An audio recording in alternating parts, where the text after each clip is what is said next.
तैयारी को देखते हुए भाजपा ने अपना वार रूम ग्वालियर में तैयार कर लिया है। 5 मंजिला होटल में बने इस वातानुकूलित वार रूम में अब सभी उपचुनाव के काम होंगे। भाजपा के इस वार रूम को अवैध होटल में बना और कई अन्य अनियमितताएं बताकर कांग्रेस ने एक नई बहस को जन्म दे दिया है। दूसरी ओर इस वार रूम में जनसंघ की संस्थापक ज्योतिरादित्य सिंधिया की दादी विजया राजे सिंधिया और भारत रत्न अटल बिहारी वाजपेयी का एक भी चित्र न होना भी भाजपा की नीति और रीति पर प्रश्न चिन्ह लगा रहा है। मध्य प्रदेश में होने वाला उपचुनाव कई मायनों में नई इबारत लिखने जा रहा है।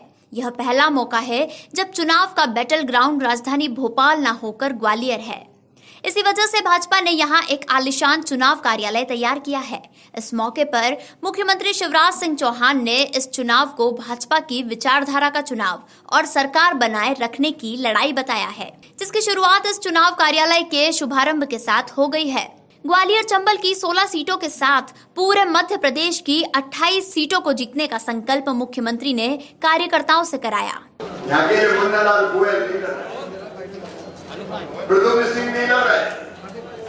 ये लड़ाई पूरी भारतीय जनता पार्टी के मान, सम्मान और शान की लड़ाई है। ये चुनाव भारतीय जनता पार्टी की विचारधारा का चुनाव।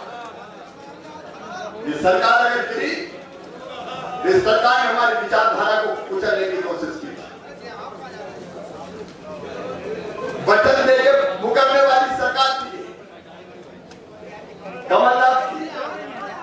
कार्यकर्ताओं के मान, सम्मान और शान को कुचलने वाली सरकार थी।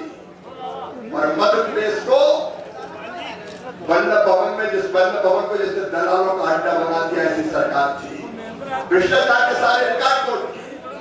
और ये जरूरी था ये सरकार गिरे, और ये सरकार गिरी।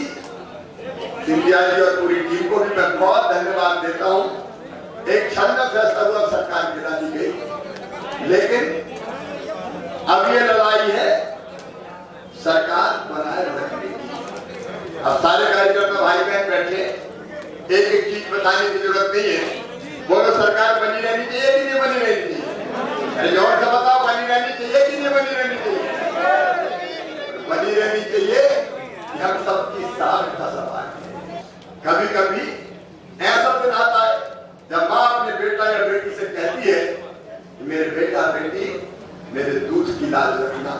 ये भारतीय जनता पार्टी हमारी माँ है और आज यही माँ हमसे करेगी, मेरे बेटा बेटियों मेरे दूध की लाज रखना। भारी बहुमत से जो उम्मीदवार भारतीय जनता पार्टी के हैं अलग अलग सीटों पे, उनको आप विजयी बनाए और वैसे स्वाभिमानी और सशक्त भारत के निर्माण में अपना योगदान करें, जिसका सपना हमारे महापुरुषों ने देखा था। बोलिए सब तैयार हैं? पीछे वालों बताओ सब तैयार हो? ग्वालियर की आवाज ऐसी होती है, तैयार है? सब तैयार है? भारतीय जनता पार्टी को जिताने में कोई कसर नहीं छोड़ेंगे। खिलाएंगे और हर एक उम्मीदवार है ये मान के चुनाव। सांसद ज्योतिरादित्य सिंधिया ने कार्यालय के शुभारंभ को संग्राम की शुभारंभ बताते हुए कहा कि यह संग्राम प्रदेश की जनता को न्याय दिलाने का है, उसे ग्वालियर चंबल को उसका सम्मान दिलाने का है, प्रदेश के विकास का है और सबसे ज्यादा महत्वपूर्ण बात यह है कि यह प्रदेश के भविष्य का संग्राम है।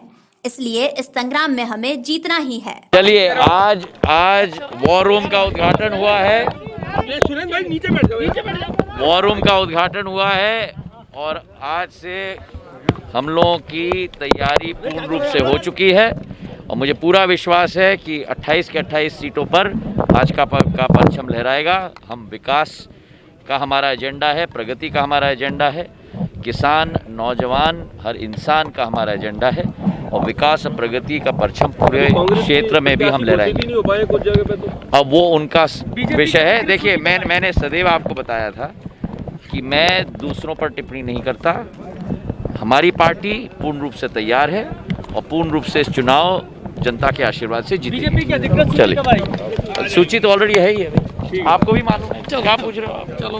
वार रूम का ग्वालियर में होना साफ बताता है कि भाजपा की नजर अंचल की 16 सीटों पर है। इन्हीं सीटों पर सिंधिया की साख दाव पर लगी हुई है। लेकिन इस वॉर रूम में भी कांग्रेस ने मुद्दा ढूंढ लिया है। वॉर रूम में कहीं पर भी भारत रत्न अटल बिहारी वाजपेयी और ज्योतिरादित्य सिंधिया की दादी जनसंघ की संस्थापक विजया राजे सिंधिया का एक फोटो तक नहीं है। कांग्रेस का यह भी कहना है कि यह कार्यालय एक ऐसे होटल में बना है जो अनियमितता के लिए तो जाना ही जाता है, साथ ही इसका कुछ हिस्सा अवैध रूप से शासकीय भूमि पर बना हुआ है। ग्वालियर चंबल अंचल में भारतीय जनता पार्टी ने एक बेहतर होटल में अपना वॉर रूम बनाया है। उस वॉर रूम की विशेषता यह है कि उसे भाजपा के सभी बड़े नेताओं के तस्वीरों से पाट दिया गया है, और यदि किसी की तस्वीर नहीं है तो वो हैं जनसंघ की संस्थापक स्वर्गीय राजमाता विजया राजे सिंधिया जी और भारत रत्न ग्वालियर में ही पैदा हुए माननीय अटल बिहारी वाजपेयी जी। यह चरित्र सिर्फ और सिर्फ भारतीय जनता पार्टी के पास ही है कि आते का बोल बाला और जाते का मुंह काला। आज यदि वो नेता दिवंगत हैं और भाजपा की पहचान है, जिन्होंने भाजपा को समृद्ध बनाया है, तो उनकी तस्वीर गायब क्यों?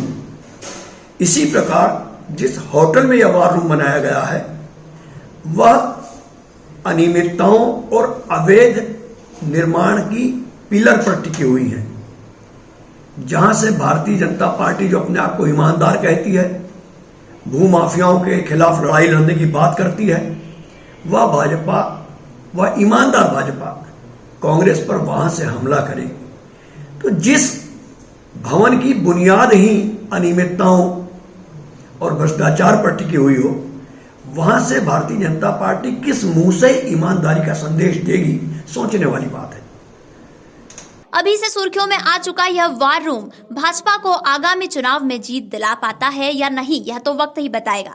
लेकिन यदि होटल का कोई भी हिस्सा अवैध है या होटल निर्माण में कोई भी अनियमितता है तो वह जरूर इस कार्यालय की आड़ में कहीं न कहीं दब जाएगी।